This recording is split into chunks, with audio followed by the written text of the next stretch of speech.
Alright, everybody. Welcome to another episode of the Safely Extreme podcast, where we discuss game design and industry topics.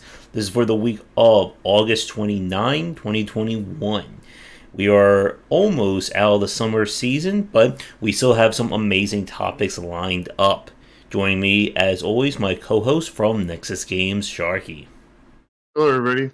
And again, the same as usual, not from Nexus Games for too much longer because we're going to be renaming the company.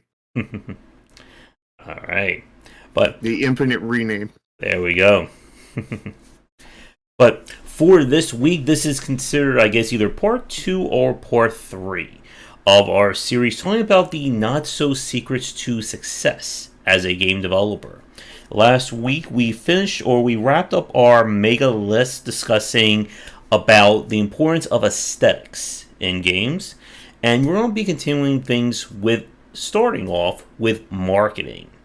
And if you want to catch those previous episodes, you'll find links to them in the descriptions of my video. I'm sure in Shark's when he puts it up.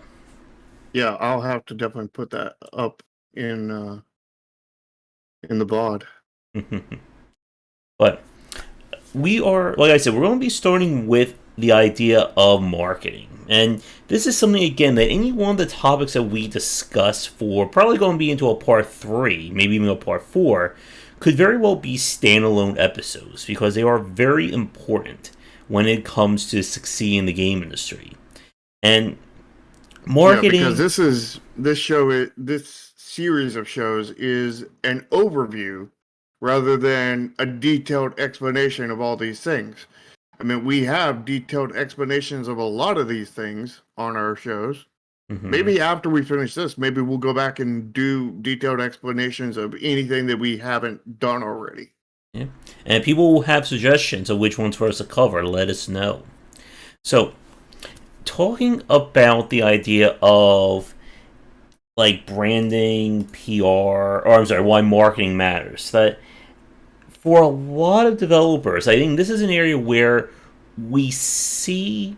I think this is like one of the two major points where a lot of indie developers fail on.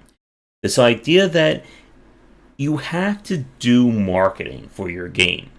And more often than not, when I hear developers complain and they cry on Twitter about why their games aren't selling, why no one's buying their game, usually marketing is either, in the top 3 or 5 reasons why their game isn't doing well. Yeah. Or something marketing related, like art. Mm-hmm. Yeah. Which we talked about art on our last episode. Yep. And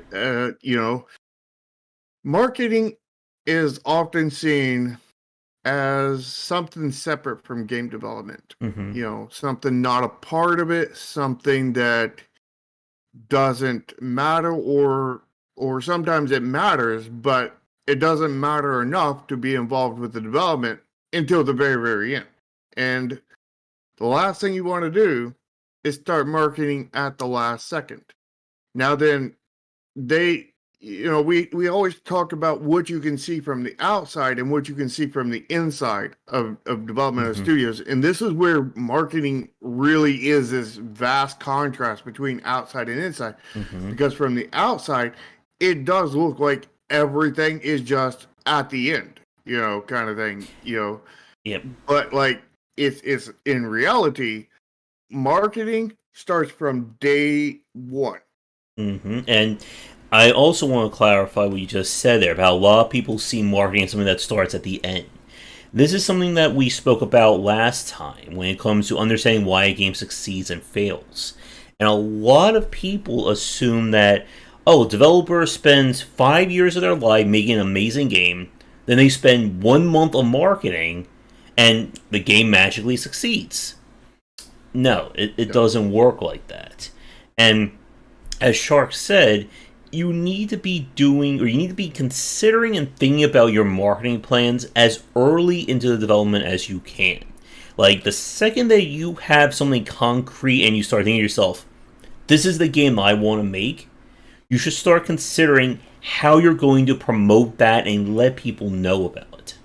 Yeah, that's when marketing starts, and it's it starts off as a planning process. You spend most of the development of the game planning. And so there's this long ramp up where you're getting together plans. We know that this is how we're going to sell our game. Whether it's a free to play, mobile or paid mobile, or or just paid game, or just free to play game on PC, or a VR game, or any other aspect. You find that out, and then you start planning. Okay, so this is what we're planning on doing platform wise. So, and this is our target market that we're aiming for our game. So now I can start planning my marketing around that. What do people want to see that is in this area? And also consider that into the art of the game, and whatnot. And you need to plan everything so that everything meshes well together, and that everything is planning out, that you're not just going to release a game and then do jack all after that. You want to plan that, when you release your store page kind of thing, before you release the store page, you contact a whole bunch of media and you have them, excuse me, you tell them that you're going to release your game on this day, onto the store page, not like just release game, but releasing the store page. And you make an event out of that kind of thing. And all these different blocks you need to be planning. What am I going to do up to, the point where you actually release, go public. And when you go public, that's when you're doing Facebook and Twitter, trailer ads, store pages, all that stuff, and you don't want to do any of that stuff until that point. Yep. And now then, what you can do up to that point, and you need to be careful about not burning yourself out on this, so keep that in mind. But what you can do is like dev logs, dev chats, several posts on different game development discords, all kinds of other stuff that is stuff that will help you in a very minor way.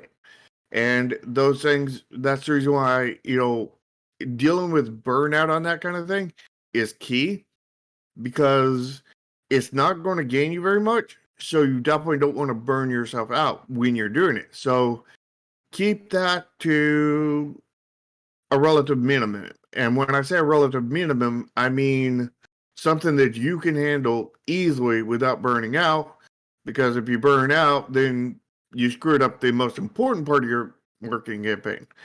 It would be better to not do that first part at all than it would be to to do a really good job, burn yourself out, and then just totally screw up the most important part when you go public.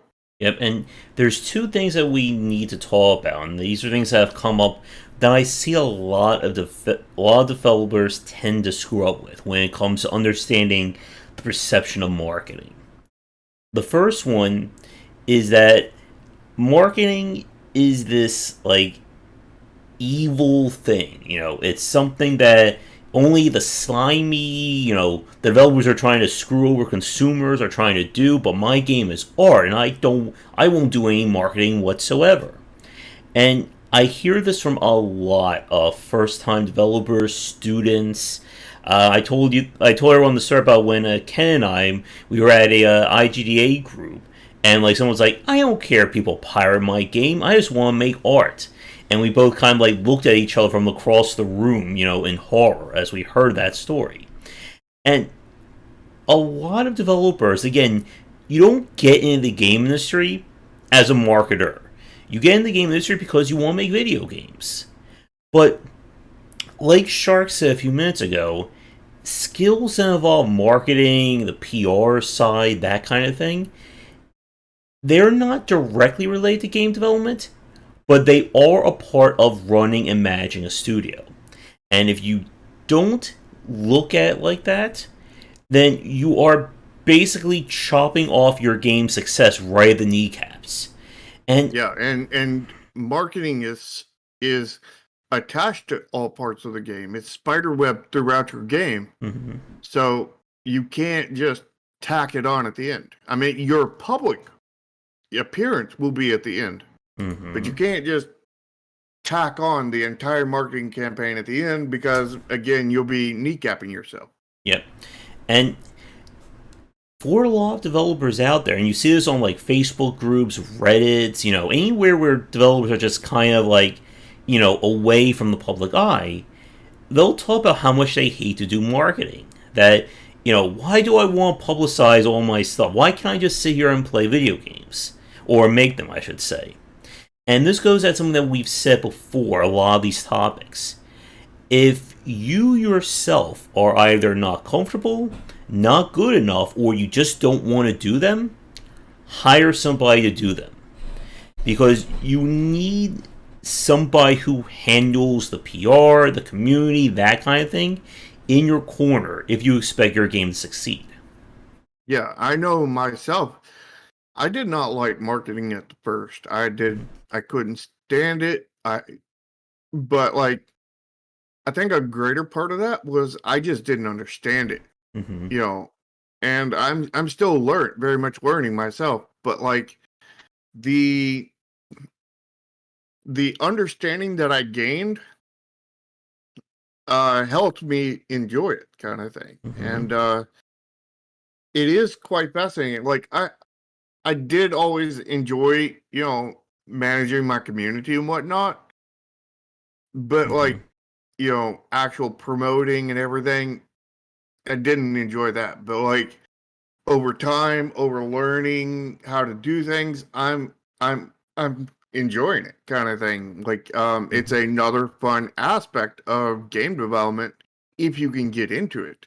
Yep. And you if the two main key things that almost everybody messes up on that is the almost the quintessential two factors to whether your game succeeds or fails is the art and the marketing.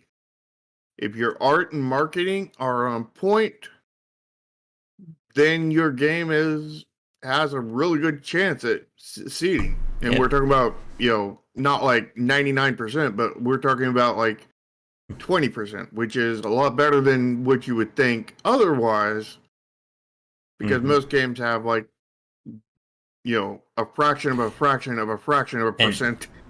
and again, when we say about succeeding, we're talking about getting people to even check your game out in the first place. Good Mm-hmm. art and good marketing gets them through the door, but your gameplay and your game design is what's going to keep them from refunding your game. So again, Mm-hmm. like this whole point isn't just ignore gameplay, focus 100% on marketing. You don't want to do that either. No, no, no. But if you ignore gameplay and art, nothing else really matters. And that takes me to another point that comes up whenever we discuss about the importance of marketing. When I spoke with my friend Z from Serenity Forge, he came up with a very good analogy that there's as much business in the art as there is art in the business. And developers who typically tend to succeed understand both sides of it. There's this whole discussion, how you gotta put on your marketing hat or you put on your game designer hat, and it's either or. It's not like that. You should be integrating them both, especially if you're running a studio. And again, it's important to clarify that this whole series is about people who are serious about getting into game development. If you only care about making, hobby games or like smaller titles, you don't intend on living off of your games, then, this series is not for you. Exactly. Matter of fact, none of our series are. Probably. And you have to understand that if you're trying to do this as a living, these aren't things you can ignore. If you're a hobbyist and you don't care if your game gets mentioned by people, yeah, who cares about that?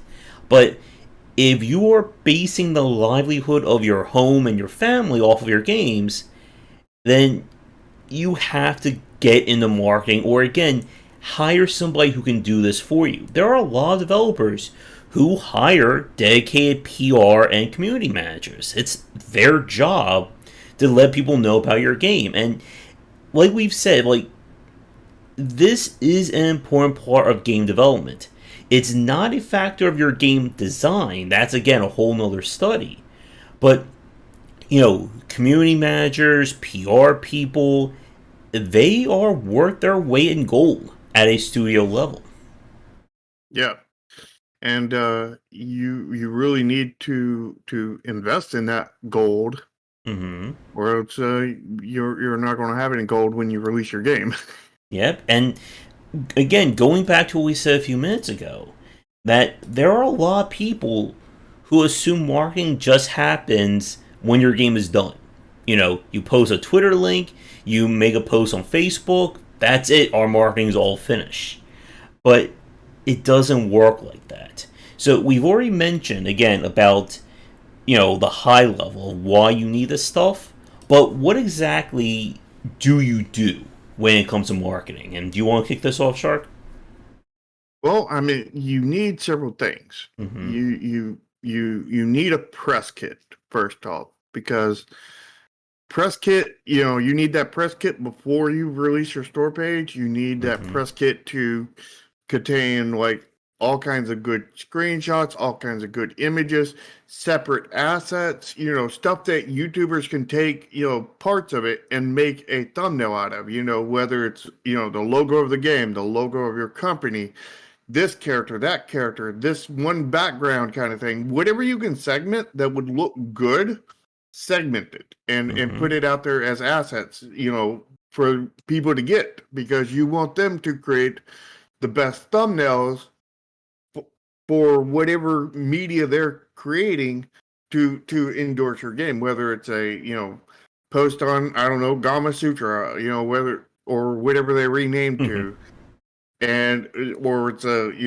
post on YouTube, or a Twitch, Instagram, I don't know, whoever gets wants to make content on it can, by just grabbing that press kit. And you want the highest quality, segmented things that you can get in there. You also need a good social media presence, and that would include things like, Facebook, Twitter, I don't know what else, but, those are the big two. You at least want one of those. You don't have to have all of them, but you at least want one. And when I say a good presence on there, I mean people can contact you on there, and you are active enough to know within at least when you're during development, you're active on there at least to know when somebody posts, something to you once a week, so you're checking it at least once a week during the minimum during development. And when you're starting your marketing, you're probably on there, your hard marketing, when you're actually posting to Twitter, you're probably checking it 2, 3, 8, 15, 400,000 times a day, kind of thing. And another aspect is you've got to have a Discord, at least today. The market's always changing, but when it comes to games today, and whatever today it is, August 2021, the 29th, to be exact. When it comes to today, you have to have a Discord community, and you have to either, you have to be concerned about how it's ran. You need moderators. You need good moderators, not bad moderators, because there's been so many Discords I have seen that have had very, very bad moderators that have, the power goes to their head and they're like, I'm the king here. Screw you guys. you're banned. Yep.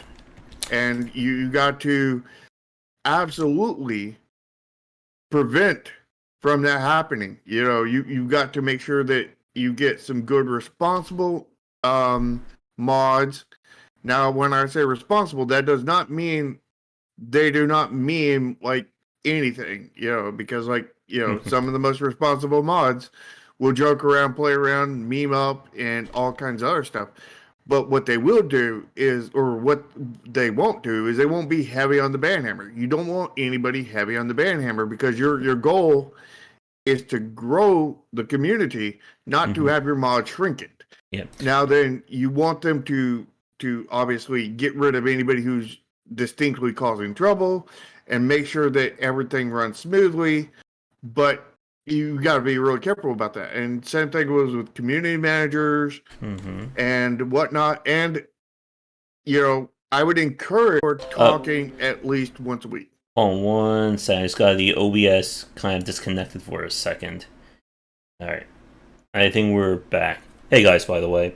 Yeah, could you repeat that last part just in case OBS kind of hiccuped on YouTube? I don't know what I said in that last part. I think you said about the developer should be in some role in the PR.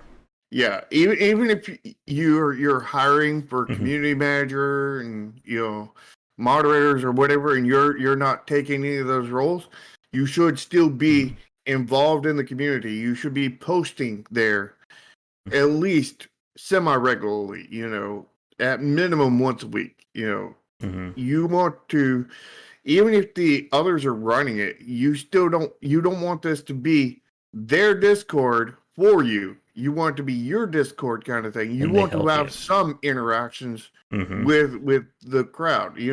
I would suggest more than that, but it's up to you. But I would say, the more the merrier kind of thing. And you've got to have a company email that that people can contact you on there, and make sure that contact information is everywhere you can put it. Yep.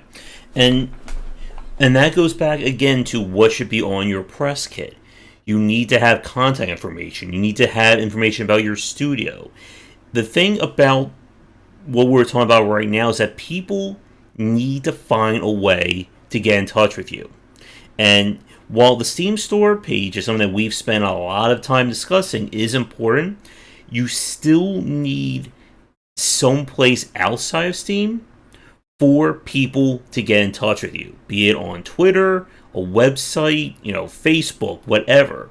You need for one thing, it's also good business to have a business email that people will get in touch with you for important things.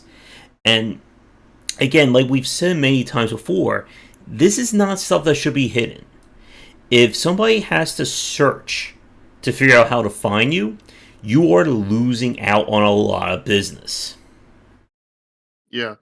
I want to go back to something Alexandre, I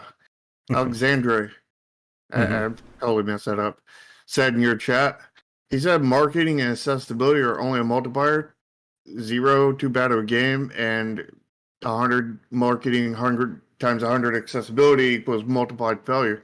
I would disagree with that, because the fact is that we have seen many bad games, really bad games that had good marketing and good accessibility succeed quite wildly,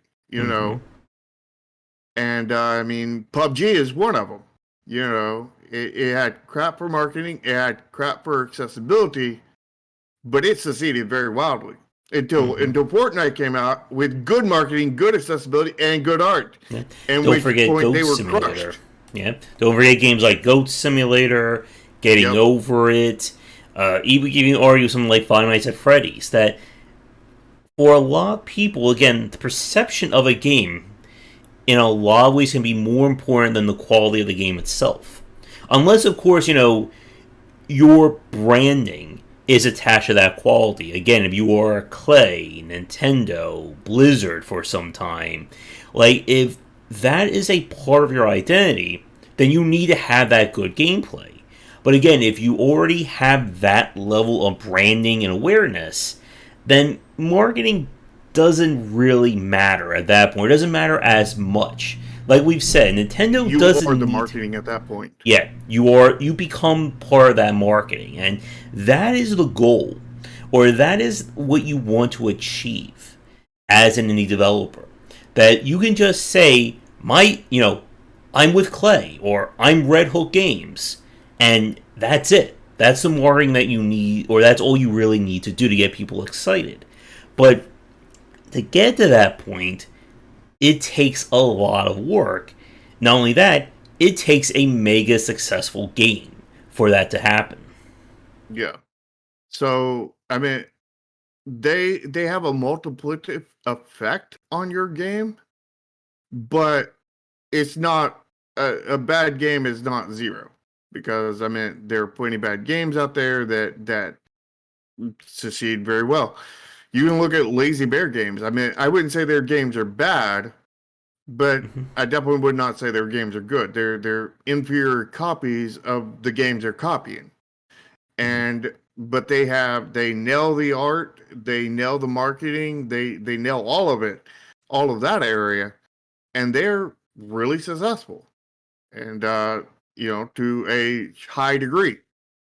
And it's crazy because the fact is their games are not very good, At least not a lot of them. Like, I really enjoyed the Punch Club. I think that was a really good one. But the other games they make, no. Yep. But we're kind of slowly segueing into our next point about branding. So before we get there, in terms of your marketing, again, I think one last point for me, and then if you don't have anything else, Char, we'll move on to talk about branding, is that when you are marketing your game, you want to market it when you have something that pops. Like we've said, you don't want to take, alpha build version 0000001 and post that on Twitter and Facebook for everyone to see. No, once you putting that on your personal, not your personal, but on your studio YouTube channel, that is perfectly fine. And I would actually suggest it, but also preface it with how early it is. Yeah. Because the only people that's going to find that video on your YouTube channel are people who care about you and your studio, aka they're going to give you the benefit of the doubt on everything you show, or they're personally interested in what you're doing, and they're going to give you the benefit of the doubt. So they're personally invested on you.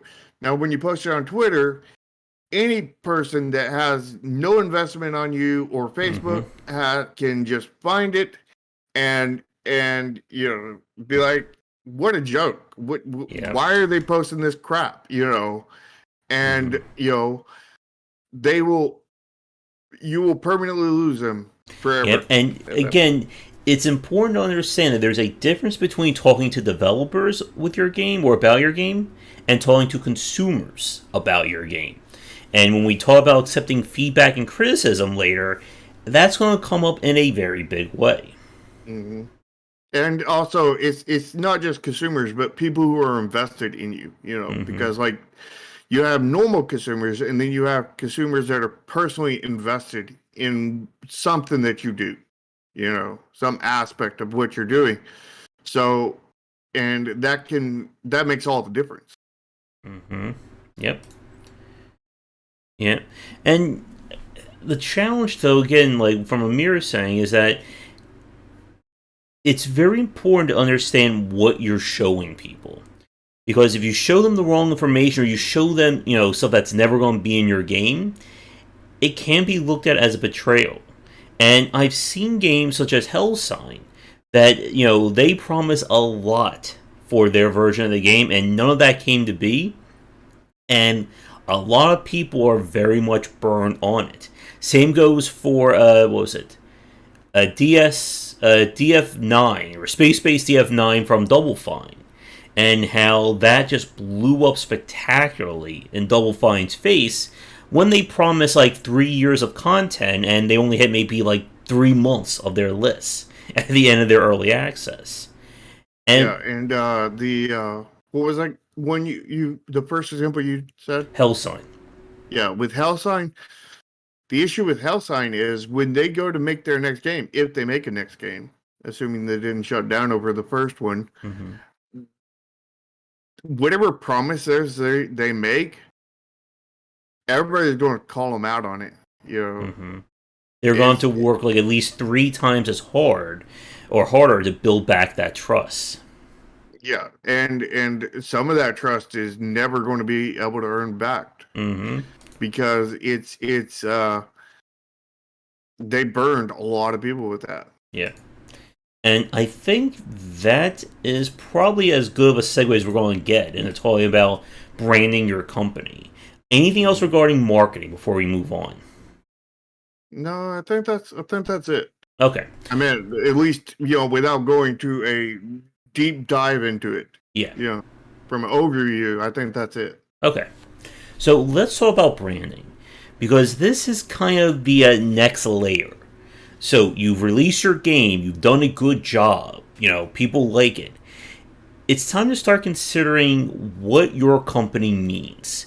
And when it comes to branding, I think there's 2 distinct roles or 2 distinct points we want to discuss. The first is branding as an extension of your marketing. Like we've said, companies like Nintendo, Red Hook, Kid Fox, Clay, so on, that their names become synonymous with the games themselves. But then the other side of this is kind of having, I don't know how I want to say this, like your studio becomes a representative of your games. As in, if I buy a game from Kid Fox, I know what kind of game I'm going to get. Just as if I'm going to buy a game from Clay or Red Hook or any of the other examples I mentioned. Yeah, you're as you release more and more games, you're building up the brand of your company. And of course, you want your branding to be of your actual company, aka your trademarks, also known as logos. A lot of people consider, think about copyrights, trademarks are something that they're not. Here's a boiled down view of what trademarks and copyrights are. Hashtag I'm not a lawyer. Hashtag ask a lawyer. Mm-hmm. Uh, and it Mm-hmm. depends. Ask a lawyer. Um, but the core concept is a trademark is a logo. You know, like you see the game wisdom underneath Josh here. Mm-hmm. That logo right there, that's his trademark. You see the next games that's going to be changing underneath mine, and that's my trademark.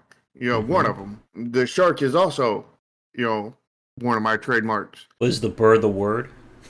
Yeah, the bird is the word. And the now copyrights are referring to very specific aspects of very specific things that has to be very much wrote down in detail, and you're basically not going to have any of those unless you have a lot of money. Mm-hmm. So basically, unless you have a lot of money, besides like infringing on other people's copyrights, don't worry about copyrights. Yeah. Because copyrights is not for you to make at that point. So just worry about trademarks. And trademarks are just branding logos of like your company and whatnot, and just make sure you get those. You need logos that are clear. You know, um, Usually very few colors and very readable. And most of them are most part just text. If you look at the current Nexus Games logo, you have the word Nexus. Has a little bit different colors there for the X. It has games underneath it in a smaller font. And then it has just a circle with a N spelled out in dots. Very, very simple. You look at Josh's Game Wisdom logo, and it's just got game wisdom text, and then it's got a little treasure box or a loot box, as Josh likes to call them, underneath his logo. He's very much into loot boxes, and he's got, it's very, very simple, and he's only got 2 colors in his, where I've got like 4 or 5 colors in mine. But like, very simple, mostly text, but they're clean and they're very readable. And and you want that to be a very clean and very readable thing, so that, and very identifiable, because that's the main part of a trademark, is identification. You want people to look at that logo and not even have to read it and just know who it is. They see it, it's uniquely identifiable, and bam. Because now when you post that someplace, people are like, oh, I know who that is. I know what I'm going to get from them, because their history of games have been really, really good, or their, history of YouTube podcasts are really good, or whatever it is. And that's the key to branding your company, kind of thing, is a really good trademark / logo. And then you take that logo and you need to give it something to apply with, whether it's YouTube podcasts, games, or whatever. You build up a history of, preferably good stuff, because you don't want your brand known for shitty stuff, because yeah, and not good. And the goal of this is that you want your fans to not only be fans of your game, but to be fans of your studio. Because this is how you start kind of growing your awareness among consumers. That you want people to not only check you out because, hey, I made a really good RPG, or I made a really good first-person shooter, or whatever. You want them to check them out because, hey, this studio is really great. I want to see what they're doing next. And this allows companies like Kit Fox and Clay to kind of not exactly go completely out of their comfort zone, but to experiment with ideas. Again, if you look at Clay, Don't Starve and Auction Not Included are very different experiences.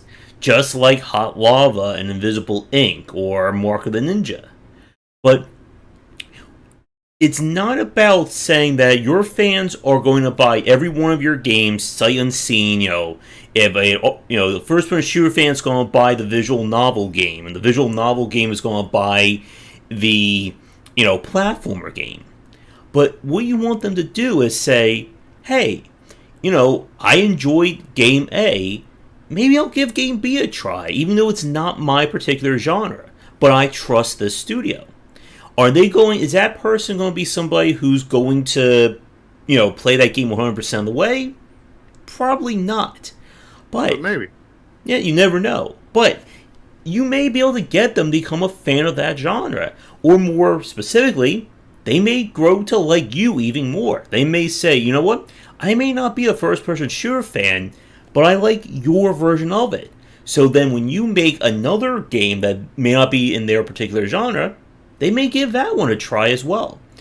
The whole goal, again, is that you want people to see your logo and see your name and say, it's from that studio? I'm buying it right now, or I'm going to, wish list this, or I'm going to check it out, because this studio has been on the up and up. They, all their games have been enjoyable, and I want to see them keep doing it. Yeah, which is why the logo is so important, because once you build yourself up, your logo / trademark itself becomes marketing. Because we see this at many E3s, to where they show like basically nothing, and it's like 50-second trailer, to where you're just seeing a landscape, and then it's slowly drawing back, and it's the most boring thing ever. And then 50 seconds in, it puts up Bethesda, and then everybody goes, ah! Screaming and hooting and everything else. You want that, but you don't want to be Bethesda, because there's lots of things wrong with Bethesda. But you want their logo, their trademark builds that reaction because of the history of people who like their games, kind of thing. And your logo, your trademark becomes marketing through that, but you need a history attached to that trademark / logo. And like From Software, their logo, according to Google, is just black box with white text. That's it. But again, it's about that name. It's about that recognition. Again, like Red Hook, like even infamous examples like EA. A lot of people see EA's logo and they go, "Ugh, no, not another EA game." But yeah, and your brand, your trademark can also turn into anti-marketing. If you put a history of bad stuff behind it, like EA, Take-Two, Bethesda, Activision, Blizzard, Acta Blizzard, Blizzard Acta, almost every AAA. And again, as an indie developer, this is not something that you should be 100% focused on, especially if you're on your first or even your second or third game. You should have a brand for the first game and the second game and the third game, because you never know when you're going to hit it big, and you also need to be building up a history anyway. So you need it from the start, but a logo, a trademark / branding logo is not hard to either make or get made, kind of thing. If you're not an artist, I mean, you can pay somebody on Fiverr probably a few bucks to get one made to your liking. And, it'll be the cheapest part of game development you've ever had. Yep. And again, as you grow, you want your name to grow along with you, because we've seen developers, and I've seen a lot of indie devs themselves, who they're just releasing the same game. They're not really growing. And again, when we say growing, this not only involves branding, it involves your game design as well, which is again another topic in of itself. But the ultimate goal, you want to be attracting more people with each of your games. You don't want your first game to have 10,000 sales, and then your second game to go down to 7,000, and then your third game to go down to 4,000. And this is why it's important to understand this idea of branding and growth as a developer, as a studio. Because if you're not growing, it's going to become harder and harder for you to take these chances. Again, as my dad always told me, is if I ain't learning, I'm dying. Yeah. So if you aren't learning as a studio, your studio is dying. Yeah. And again, this is why companies like Clay and Kid Fox have that maneuverability to experiment with an idea. Because they know their fans that are going to support them as part of the studio, and just as much as part of their games. If they didn't have that trust, it becomes a lot riskier. Would Clay go from making Don't Starve, or hell, would Clay go from making Mark of the Ninja to making Don't Starve if they didn't have that fan base? Would they have gone from Don't Starve to making Oxygen Not Included? Again, they are very different genres. And like we've said, it's very risky at a studio. I mean, they kind of are, because they're both survival games. But I think Oxygen Not Included hits different marks compared to Don't Starve. Yeah. And would they have experimented if they didn't have that backing? Because like we said, it is very risky as a studio to do completely different or kind of go outside your wheelhouse. If you're a studio known for making first-person shooters, and then one day you decide, let's make a turn-based RPG, a lot of people are going to have that, record scratch moment going, huh? Why are they doing that? But again, you have a company like Nintendo, and they can go from making a Mario platformer, to a party game, to a kart racer, to a real-time strategy game, to an RPG. I think the only genre they haven't hit yet is first-person shooter, which maybe that'll be the new Smash game. Well, no, they have hit first-person shooter, not with Mario, though. They did it with Splatoon. Isn't But, Splatoon third person? Yeah, but you are right, and they've done fighting games with arms, and of yep, course Smash. yep. And again, And here's the question though. What do you think about a company that goes from a tactical RPG to a CCG? sounds pay to win. Does that sound like a big jump or no? Not not huge, because they are the thought process of playing a turn-based strategy game is similar to playing a turn-based card game. Now, if Yeah, you and were to go that's from where I wanted to go. I wanted to focus on, as a company, as a brand, we're Mhm. focusing on games that make you think, Yeah, whether it's and tacticalness, strategy, all that kinds of stuff. there's another important point: the game that blows up for your company will oftentimes go on to define it. And this is something you have to understand. Because if that game that blows up is considered your fluke game, the one you just made because, you were up late one night drinking and you thought, I'm just going to close my eyes and code and I'll make a game like that, you need to consider that going forward. And the reason why. Supposedly, that's what happened with Cookie Clicker. Maybe. But Well, I seen an interview with the developer not long ago, and they said they didn't expect that game to go anywhere. yeah. And the reason why I say this is AI Wars and Arkin Games. That AI Wars is Arkin's breakout game. It's the game that put them on the map. It's their most profitable and most recognizable game. But Chris didn't want to make another AI Wars. He felt he did everything in that first game. So he just chased other designs. What was it? A Valley Without Wind, The Last Federation, a whole lot of different games that guess what? They weren't real-time strategy games.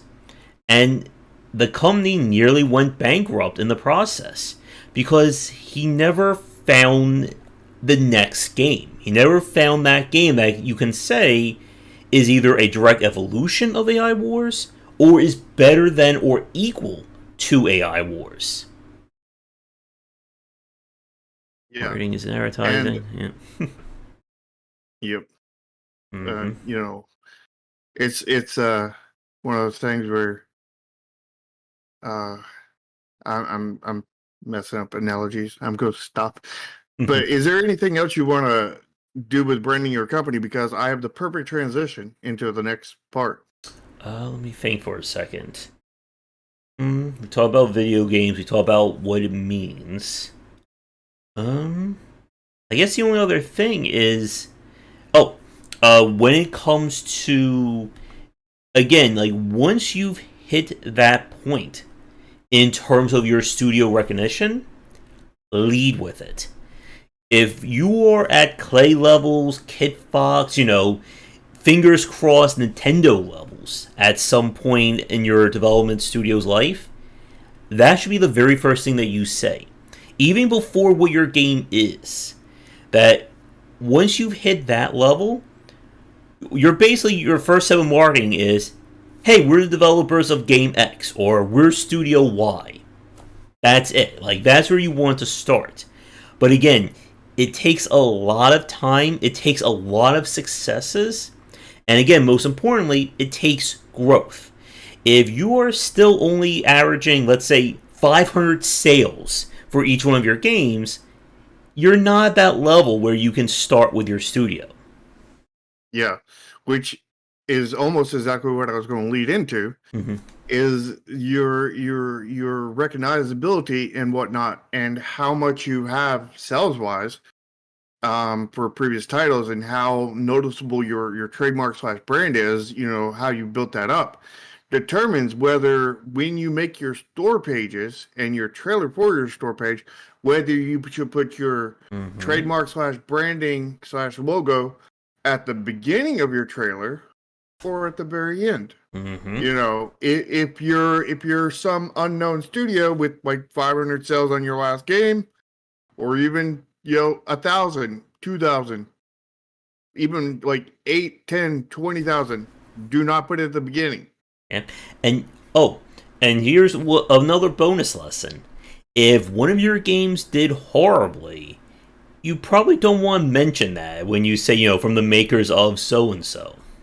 Hey, Yeah, you remember that horrible game that everyone hated? We're the studio who made that. Come give us more money. yeah, and you probably don't want to do that. Period, Mm-hmm. unless you had one hit game. Mm-hmm. If you made one hit game, and it doesn't have to be a massive hit, but it needs to be a hit game. You can be from the makers of that game at the beginning. Yeah. But like, there's many studio. I mean, like even I believe Supergiant did this with Hades, and they said from the makers of some other game rather than putting their actual Supergiant games, Mm-hmm. because they didn't feel they were big enough at that point to Mm-hmm. actually lead with their branding. So Yeah. they even Supergiant Games, I believe, put their branding at the end for Hades. Yeah. And And I'm you can bet for the next game though, they're probably going to be like from Supergiant Games, or from because the makers of Hades. yeah, or put both, Yeah. I because also want. they're getting to that, they're to that critical mass where that would be good at the front of their video Yeah. And on the as a trailer. quick pause, we are about an hour in. We're maybe like 53 minutes into the cast. So, as a quick time check, do you want to see if we can hit the next 3 points in the stream? Probably not. Maybe we'll finish with store pages. Alright. Or if we get that done quick enough, I do at least want to do accepting criticism if we have the time for Well, it. if we do a septic criticism, we have to do the one after that too. Hmm. So We'll see. But we'll see where the store pages takes us, and then see if we want to go 2 topics after that. yeah.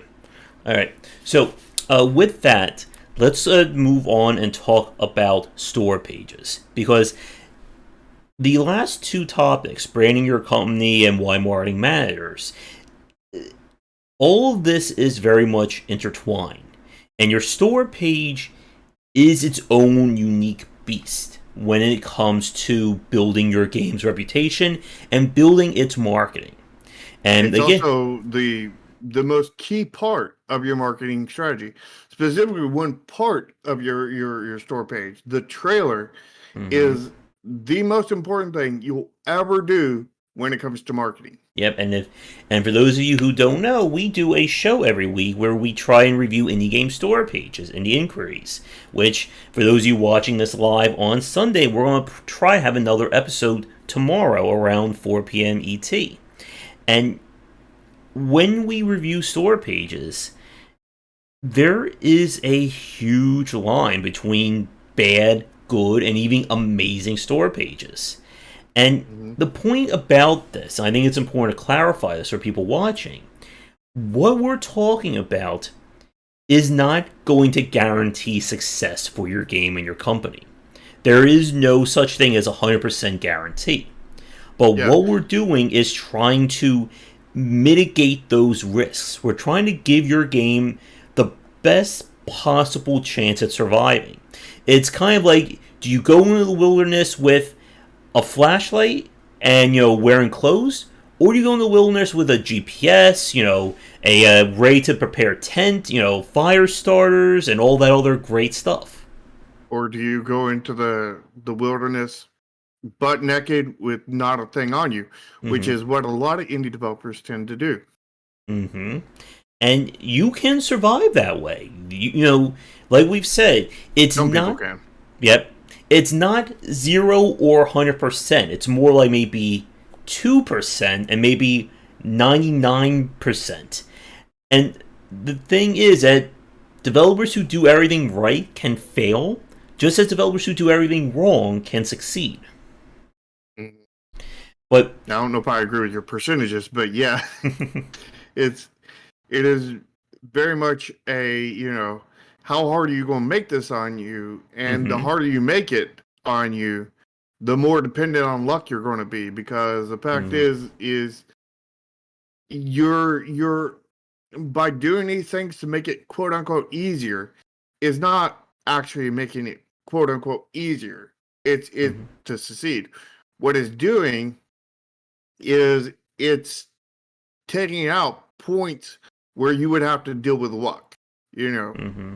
and each one of these points of luck you're going to have to deal with, and in order to actually succeed with the game, you have to get lucky with a vast majority of the points Yeah. to get success.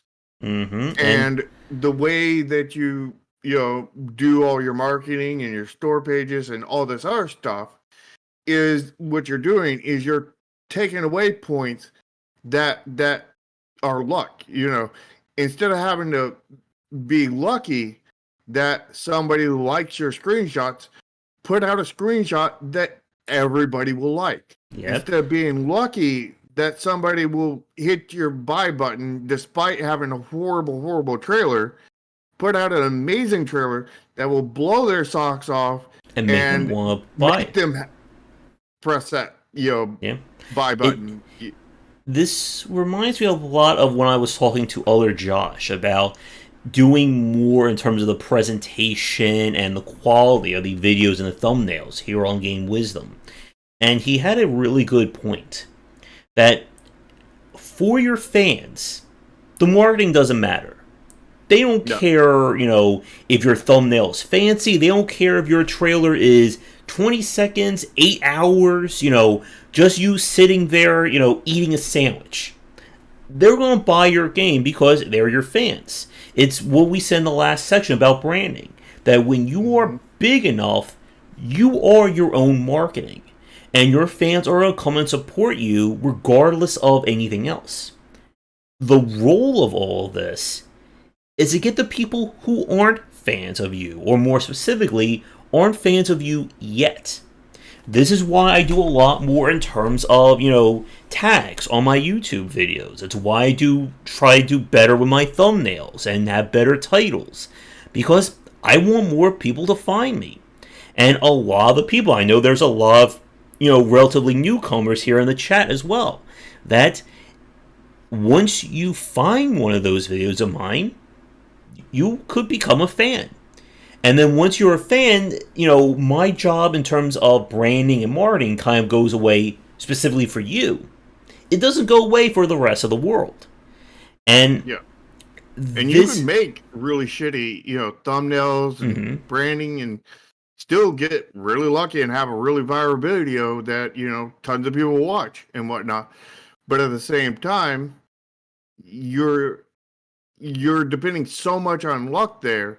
Whether, if you had good thumbnails, good logos, good all this other stuff, good titles for your streams, then people are more likely to click on it and hear that. And you don't even have to make a viral video to get a larger viewer base kind of thing. And the same thing goes with the store pages. Yeah, and it's another good analogy would be restaurants. That a restaurant needs to have every meal or every experience be perfect. Because if you can't get new people, you don't want somebody who finds you or finds your game and have a horrible first impression. Because you're not going to convert them into a fan.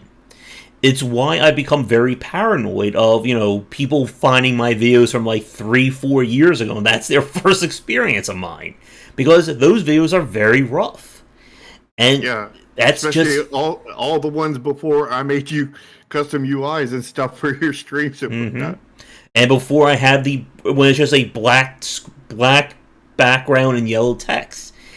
And the problem, again, is that, and again, there are people who love those videos because they love the topic. But the problem is, how many people didn't even bother to click on it because they saw that horrible looking thumbnail and said, why the hell would I want to watch that? And it's the same thing that goes with the marketing on the store page of your game. Like we said, answer that question very easily by just looking at the views on those videos compared to the views on your new videos. Exactly. And again, when you look at a thumbnail for a game, it's why thumbnail and trailers are so damn important. Because Although thumbnails are more important for YouTube than they are for games, yeah, but but I'm also talking about the there's store no, page on Steam. yeah. Like when I'm looking at new games to check out, when I'm on press sites and stuff like that, you know what the first thing I see is the Thumbnail. thumbnail. Yep. And there are a lot of games that, guess what, I don't even bother clicking on. Like if I see a thumbnail that, oh my god, the horror stories of thumbnails of games that I've seen, most often the thumbnail relates to the quality of the game. And a lot of those cases, I decide, in my masochism, to click on those thumbnails. And the games that I see, I can't mention here because I would probably get demonetized for describing some of them. But at the same time, some of those games are really good. Yeah? Vision But Software said, not the best thumbnail, but I really enjoyed that game. mhm. However, again, because, and this is again another one of those points, you can show your stuff to 30 friends of yours, 30 other developers. They may all say, yeah, it's good, I like it. Doesn't mean a damn thing when it comes to the consumer impressions. Because, Well, I mean, it depends on which developers and whatnot you're asking, because mm-hmm, there are some that will just not give you any legitimate feedback, and there will be ones that do, and that depends on the community of friends and community that you raise, because in the end, when you have your own Discord and everything, you are the kind of ruling body of that Discord that will shape that Discord into what it's going to be. mm-hmm, And if you're encouraging people to be critical of things, then you're more likely going to get really good feedback. The more they know that they can call you out for anything, the more they're going to call you out for anything. and The more you make it that oh, you don't say anything bad about my game, the more they're not going to say anything bad about your game, and the worse your feedback is going to get. yeah. And when you are building your store page, like we've said on our show, and we're trying to keep things at the high level, a quick glance at these topics, but we can spend 40 minutes to an hour on a lot of these store pages.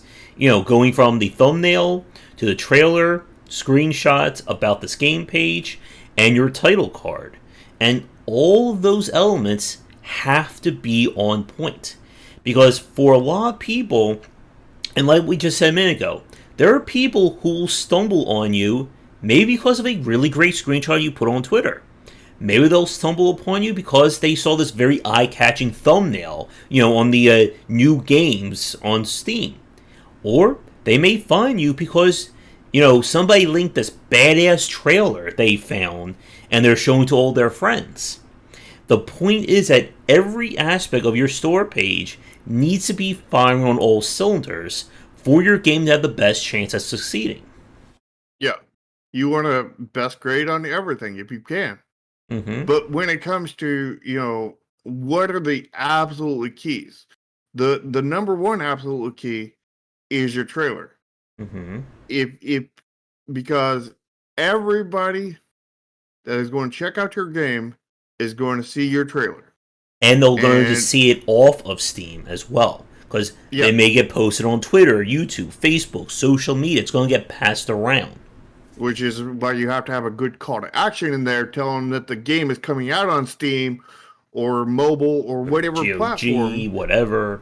Because we see a lot of trailers that do not include where that is because they just assume that the trailer's only going to be on Steam, so Or they won't have a job release done. date on it, even though they know when their game's going to come out. Yeah, And again, the reason why you do this is that you need to build that engagement. Your store page, and I guess here's a question for you, Shar, because I don't think we've really established this, or maybe I'm misremembering it. How late into a game's development should your store page be finalized? I don't think there's a specific time period. Mm-hmm. There's a specific time period of where you want the where the minimum the maximum and minimums are, but we don't have anything that's hard point. I mean, in the end, you don't want to release your store page until you start your hard marketing, until you do your press release and all this other stuff, and get make an event out of it, right? Mm-hmm. So, and you don't want to do that until you have either final or close enough to final product of your game that is showing off, and you need to have it, you need to have that trailer nailed. You need to have the screenshots nailed. You need to have everything nailed on your store page. Your store page needs to be an A plus, total grade. And but before you do that, of course, we've only seen how many A pluses? I think we've seen 0. yeah, I think we've only gotten A's. And yeah, I think we've gotten one solid A and 2 or 3 A minuses. Mm-hmm. And a bunch of B pluses, but like nobody's nailed an A plus more or less an S, and you really want that before you release it, and you want to release it when you're going to press. Yeah, and so we don't see in the grand scheme of things a lot of F's as well, because like we've said, it takes a lot to either get an A or a lot of mistakes to get an F. And yeah, we've seen more F's than A's though. Yeah, we've seen. And again, I think it's because a lot of developers don't have that background. And like we've said, if you're not the best at marketing, you're not the best at store pages or publishing or PR, find somebody who is and hire them. And if you don't do this, again, we've seen developers who have very niche, very hardcore fan bases. Jeff Vogt probably being one of the standout examples of this. But even with his name, I feel like he could be doing a lot better by, focusing a little bit more on marketing, or a little bit more on presentation. Because again, and it's the same parallel to the adventure genre. Adventure studios have very baked in fan bases.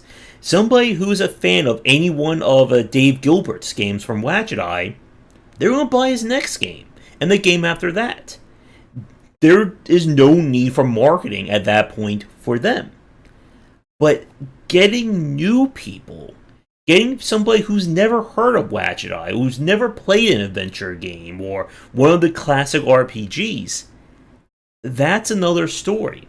And I think this is an area where a lot of developers have that struggle with.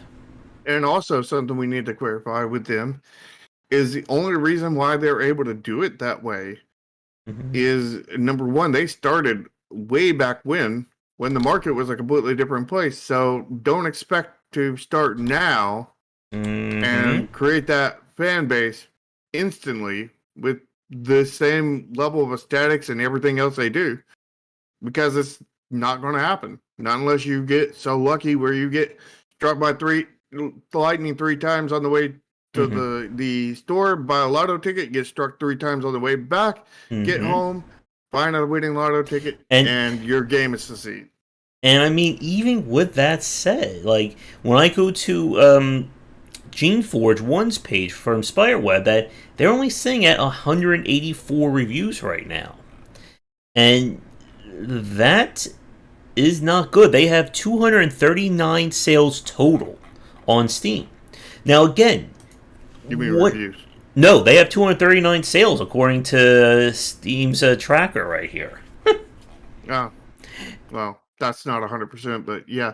And you would expect that those games get a higher review rate, because I mean, your normal Steam games, you get it's the inverse bell curve where you get the extreme highs and the extreme lows kind of thing, leaving reviews, and everybody in the middle, you don't get anything from. So like usually, you get like 30% in current Steam, I believe.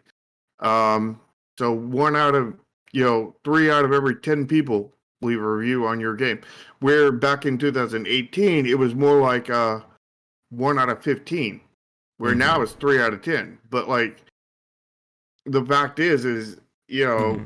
when it comes to adventure games where they have those hardcore fans and whatnot, they're going to get a lot higher rate because I mean their fan base is almost all on the positive side, Yeah. And oh, and yeah, you are right. It is only showing the purchase type. It's not showing the complete total. But the point about this is that for someone like Jeff Vogue, he knows his games aren't going to be selling thousands of copies. And he designs his games accordingly. But there could be more people interested in his games if there was just a little bit more done to the UI and the UX of them. There was a little bit more done to the marketing. And a like bit more Shark done to just the art. said, like the main reason why he's able to succeed, why a lot of venture game developers are able to succeed, is that they have years in this industry. If you're a brand new developer and you try and make a game like Jeff Vogue, or try and make just a very bare standard adventure game, your game is going to fail because you Mm-hmm. have no name, you have no awareness. The only thing people are going to see is, oh, it's just another low budget RPG or low budget adventure game. I'm going to go buy this game from, this recognizable studio that's been in the industry for 10, 20 plus years. Unless you can get in with Jeff Hogan and whatnot, Yeah, where they promote the game for you. yeah, and we've seen some developers who do have that luck. That they'll get big names to, promote their Kickstarter, promote their games. But even then, I feel like that is a very short term boost. Because for a lot of people, they may not care that so and so likes your game. Just like a lot of people don't care if famous YouTuber likes your game, that may not be enough to convince them to buy it. Yep. I mean, they didn't care with Tim's game when Mm-hmm. with um Game theory. Game Theory. Yeah, Game Theory. When Game Theory played it, and Tim came back and said he couldn't even tell that there was one cell that came from that stream that he did. Mm-hmm. And like we've said, a lot of these topics that we discuss are very much intertwined. If you do a really good job in terms of your marketing and your press kits, usually that means you've done a really good job when it comes to branding. If you do a really good job there, you probably spend some time on your store pages. And this is why we say that for a lot of this stuff, you know, continued success means more success. Conversely, if you keep failing, you're going to continue to keep failing. Hey, Yep. Florin. And we talked about how critical, trailers are, but we didn't talk about why. Well, not completely why.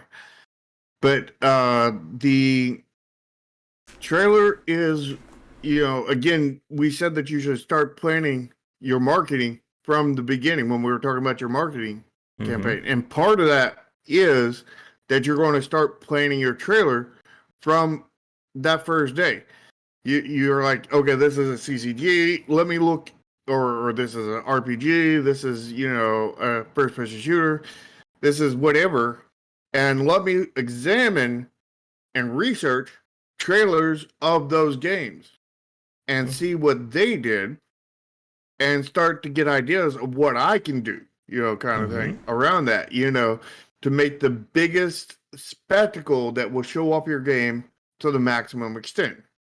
At the same time, your marketing is kind of leading you into the art department to, what artist are we going to hire? What style are we going to go for, kind of thing? What would be most appealing to this target audience that we're building here?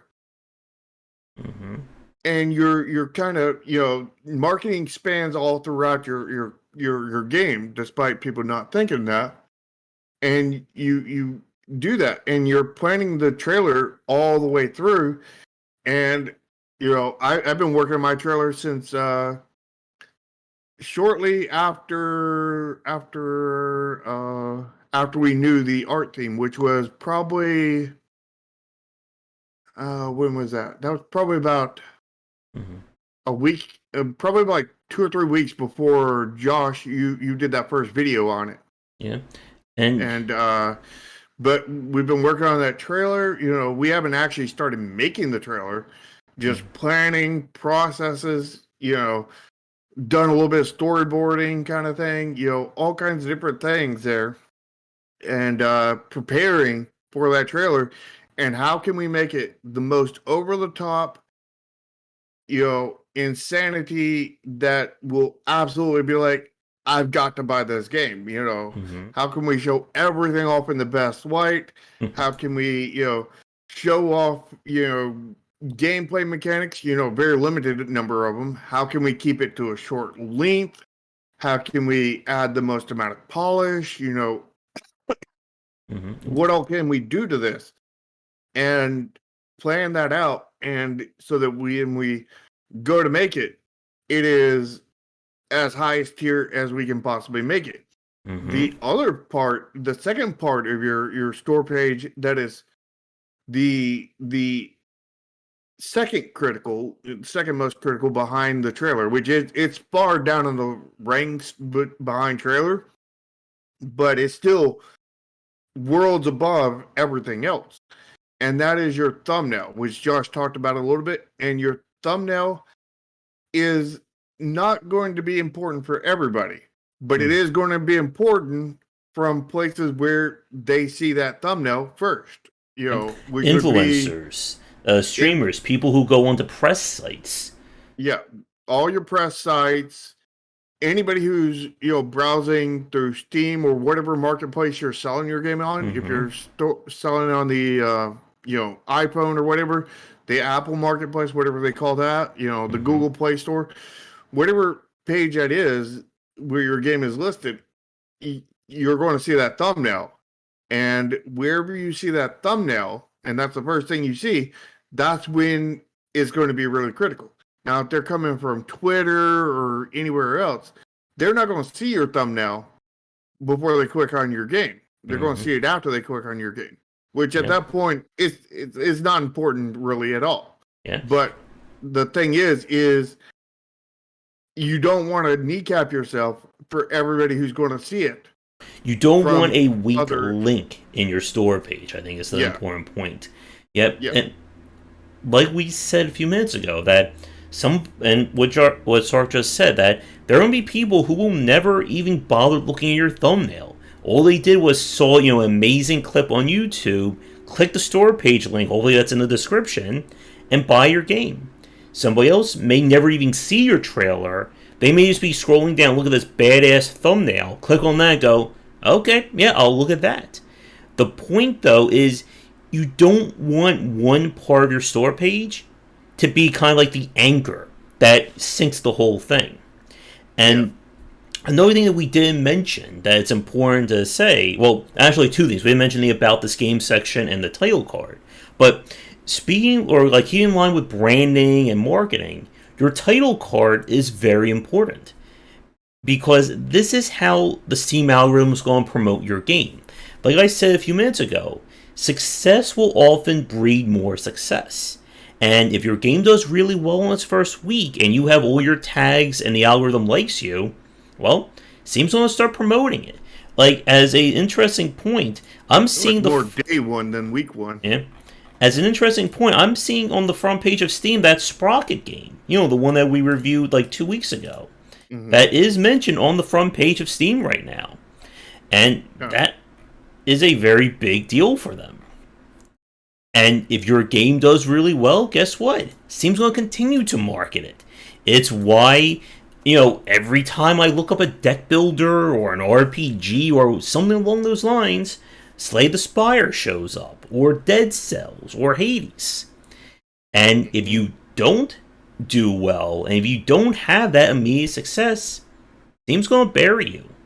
Yeah, because the Steam algorithm works based off of the more money you've made them, the more marketing they're going to give you.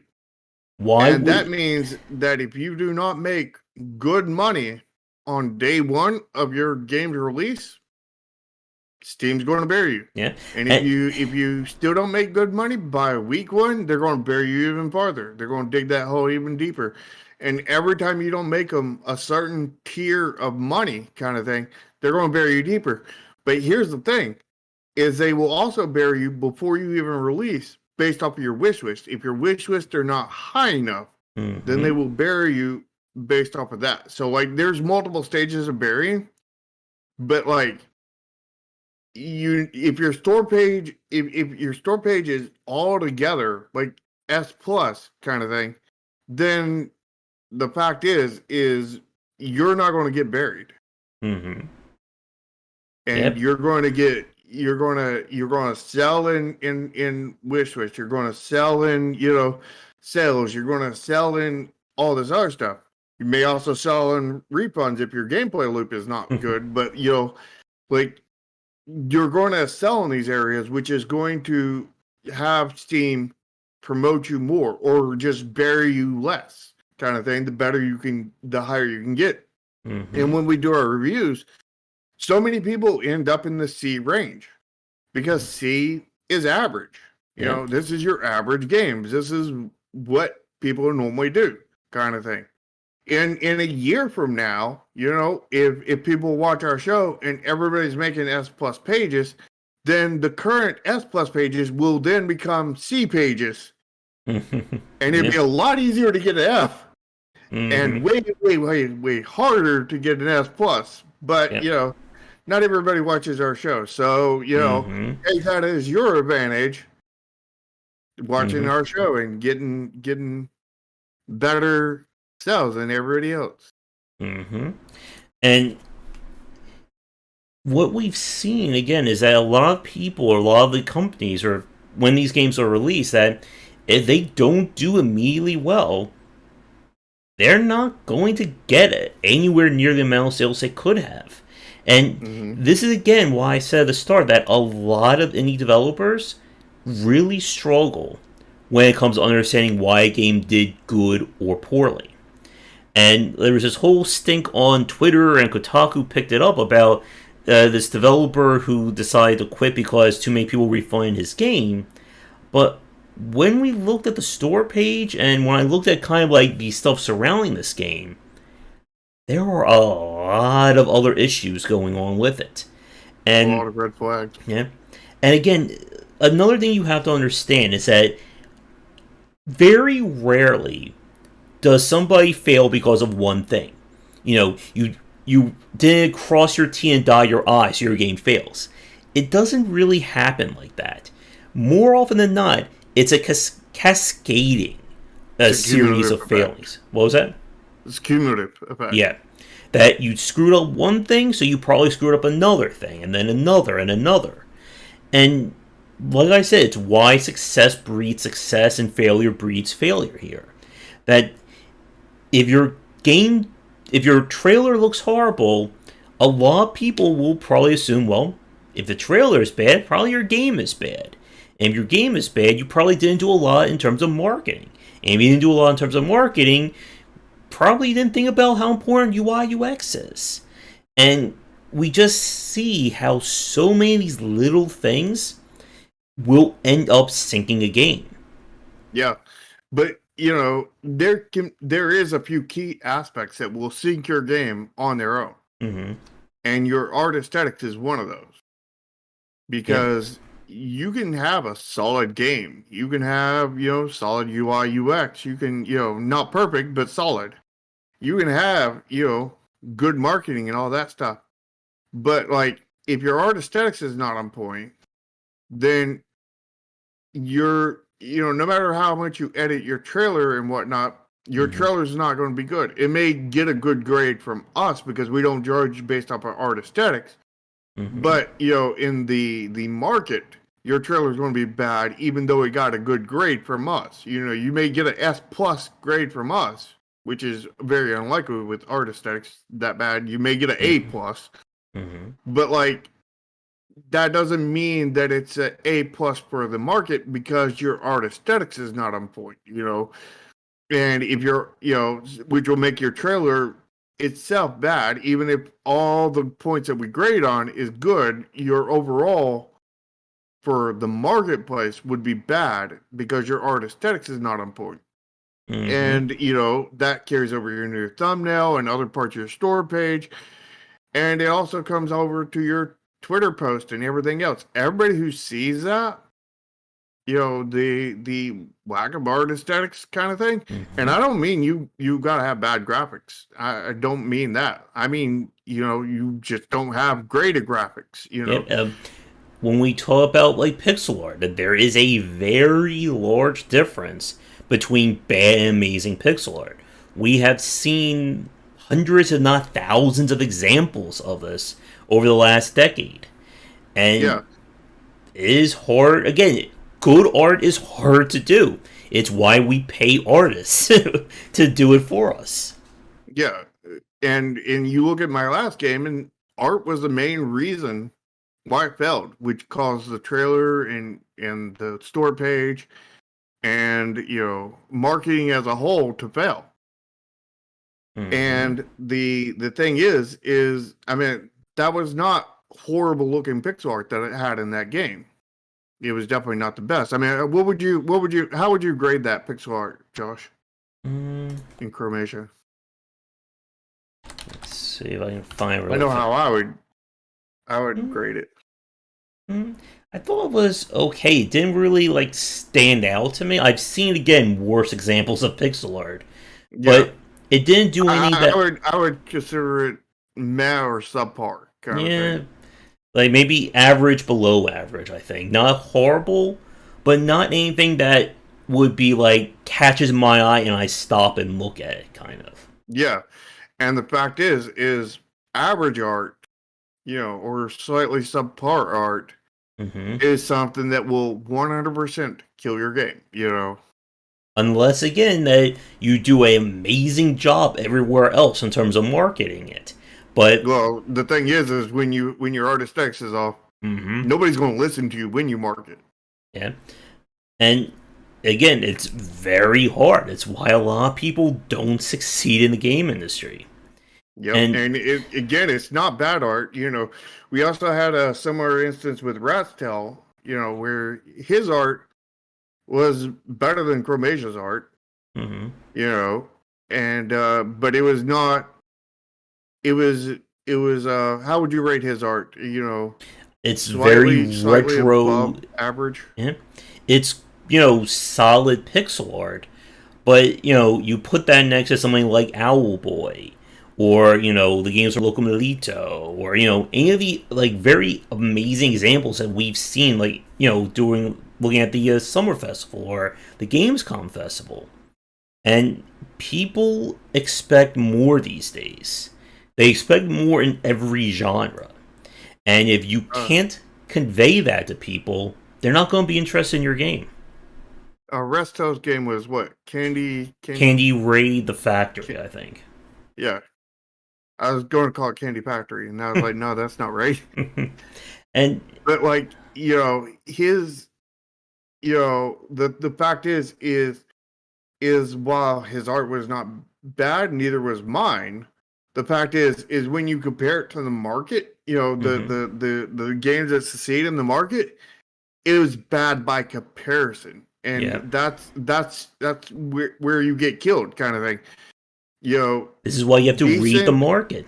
not bad. You know, slightly above average. You know, art is going to absolutely fail these days, and that's really really sad. You know, Yeah, but like and it's a truth of the market, and you need art aesthetics that blows people's socks off. You yeah, know, and this is why we're also seeing kind of the value of games go up in the last 2 to 3 years, because more developers are realizing, hey, we need to put a lot more into this game. We want people to even buy it.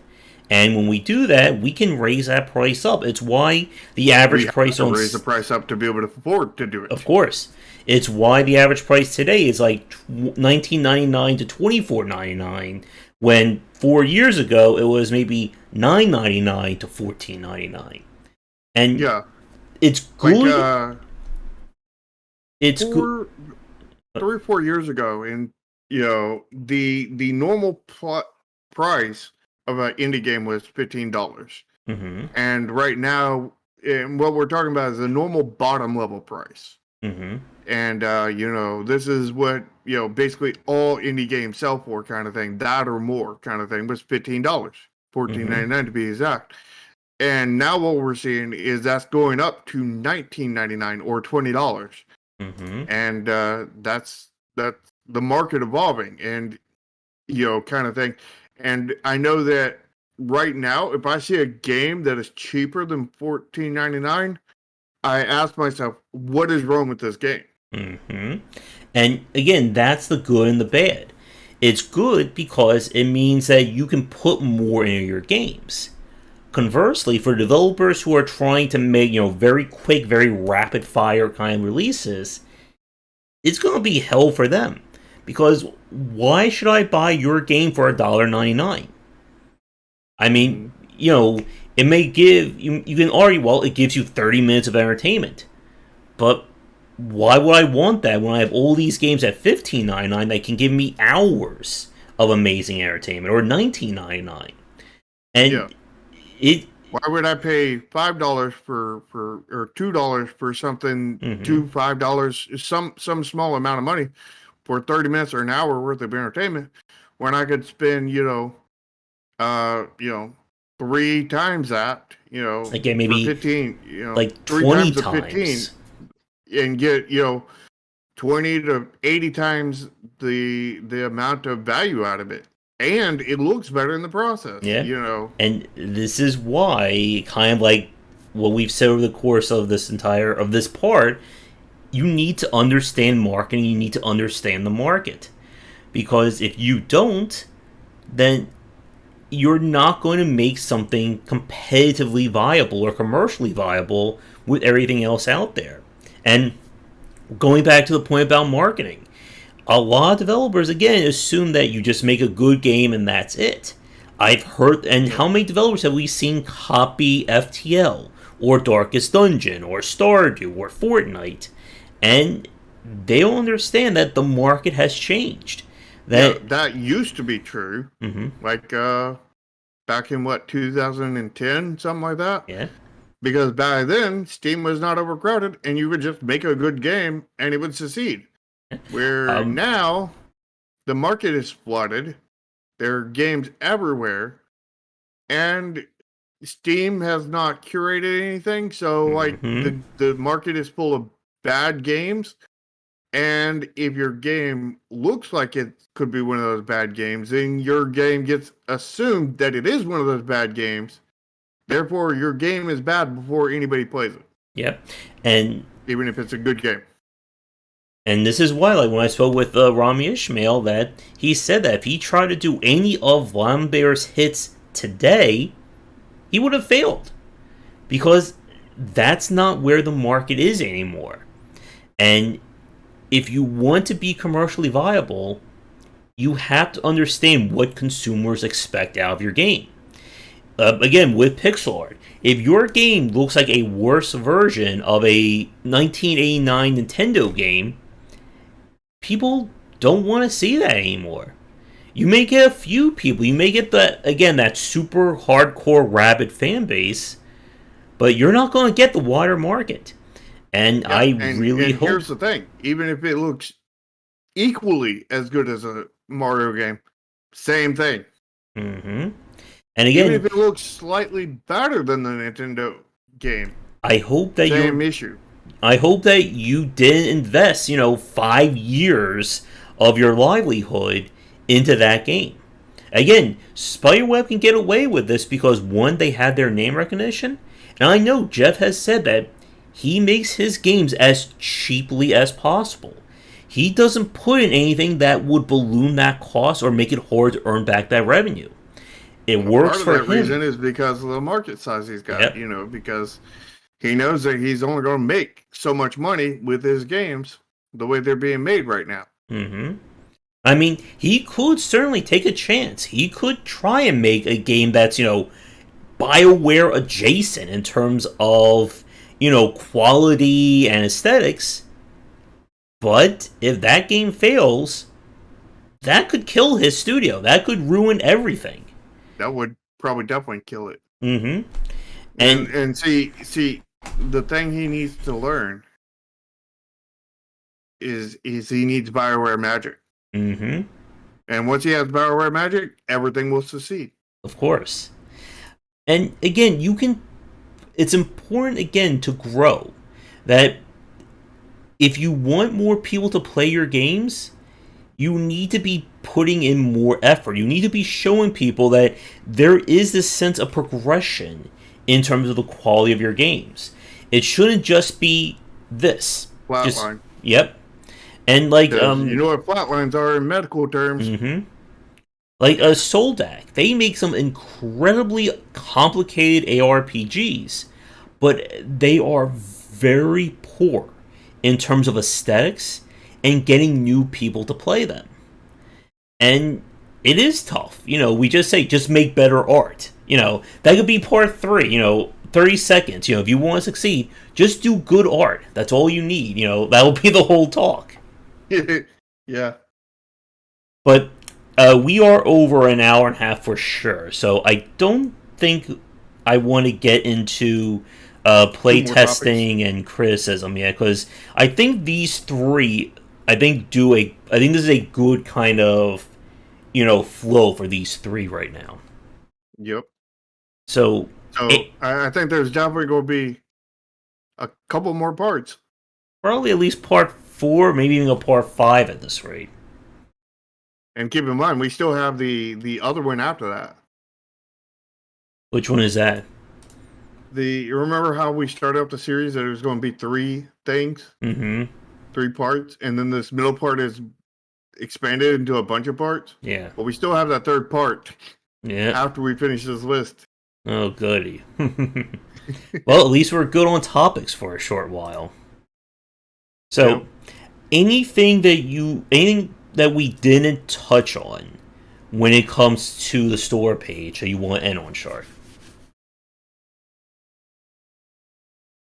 Well, we talked about how you wanted your store page to be quality-wise, as of, you need it 100% on point, you need it close to final, everything that you show there, and you need enough difference in what you show there, kind of thing. But, and also not too soon too late before you release it. You want it released at least several months before your game actually releases. But at the same time, we didn't talk about releasing it earlier than that. And you don't want to go too early.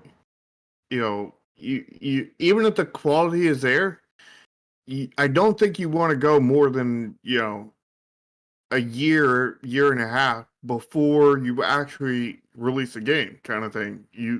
Because having that extra time out there will give you time to build up wish list, which is good. But the longer time you leave those wish lists hanging, the more likely they are to forget about you. And you don't want to be forgotten about, because then those wish lists do not matter at all. Yep, and you need to keep that momentum going in terms of your marketing.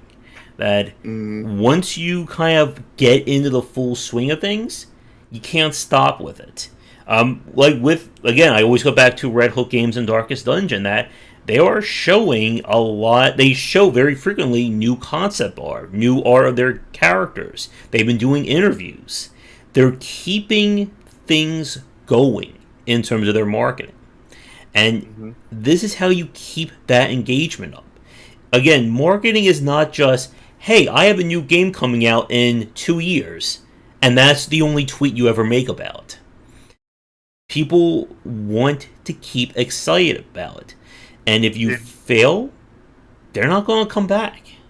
Yeah, and keeping that excitement is exactly a big part of the reason why you don't start your hard marketing until near the end. Yeah, you need to have the very best art and aesthetics that you can do to show people. You don't want to make your store page trailer using all the assets that you took from the Unity store that you haven't touched up or did anything with, for version 0.001 of your game. Yeah. Now the way you really excel kind of thing at your hard marketing is it needs to be over a short period of time. Mm-hmm. And the reason why that is, and when I say short period of time, I mean it depends on how much you have to offer for your game, because like you need to plan out a whole bunch of stuff, and this is a thing I can show, this is a thing I can show, and have this whole back catalog kind of thing of things that you can show off, kind of thing, and have all those prepared, or at least semi prepared at the point, to that that you're gonna, and then you judge from that how short or long to make your campaign. Mm-hmm. But basically, if you think about it, the way marketing works, you're building up hype basically. Mm-hmm. And what happens would be is, let's say you release, a moment of hype at 2 years before release, Mm-hmm. and you get this giant spike, and then there's nothing after that, and it instantly falls down, and the level that you were having before, let's say it was 30 people. Mm-hmm. We're just going to say 30. Now it's that bottom level is now 35 people. And then you have another spike at like a year and a half. And, again, now it's, that bottom level is at 40 and whatnot. And that is not causing you to grow, really. Mm-hmm. Because you're just getting, you get a whole huge spike, but then you lose everybody, basically. Yep. So the way to do it is you need spikes to intersect with spikes. So before, when a spike goes up to really high, Mm-hmm. and then either right before it starts to come down or right when it starts to come down, you do something else that builds a spike off of that spike, and then you build another spike off of that spike, and then if you flatlined after that, which you don't want to do, but if you did flatline like after that, your flatline wouldn't be at like Mm-hmm. 30 or 40 like the other one would be. It would be at like 10,000. Yep. Just need to keep that momentum going. Yeah, And so you keep on spiking and spiking and spiking on top of spikes. You want spikeception kind of thing to prevent you from ever flatlining, and that way, and you want that last spike to be, well, you want a definitely spike to be when you release a game, but you definitely want spikes after you release. Although you may not do spikeception after that. You may do a spike, let it flatline for a very short period of time, and then spike again, kind of thing, Mm-hmm. But you definitely want the first week to be, I think, spikeception. Yeah. But I think with that, let's wrap things up for this week's show. And we will be back next week for part 3. And as a preview, we're going to be discussing there about accepting criticism and the importance of playtesting. Those are going to probably be our 2 main ones, and we'll see where else we'll be able to get to on our list. Yeah, because these are going long. There's a lot of parts. Yep. So, if you're new, thank you so much for tuning in. Whether you're watching this live or recorded, do all the social media stuff. You'll find links to all of our respective pages, social media, Discords in the descriptions down below. Yeah, and lick the smash button and smash the like button on both of our channels. Again, links are down in the description. If you're on one of our channels, you can go check out the other one. We also have, Discords, all kinds of other stuff down there. Join those and come and visit us. Yep. If you want to catch these shows live, the Save They Streamcast is Sundays, starting at 4 p.m. ET. And if you want to watch Indie Inquiries, where we review indie game store pages, we move that to Mondays, starting at 4 p.m. ET. Which is tomorrow. Oh, yes. So, and it's not too late to get your store pages in.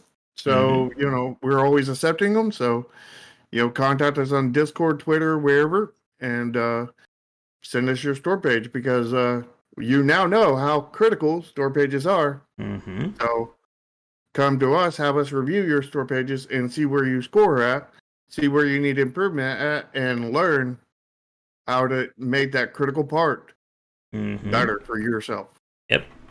So come back for daily discussions on game design here and on game wisdom, where some of the art and science of games. Until next time, everybody, take care. See ya.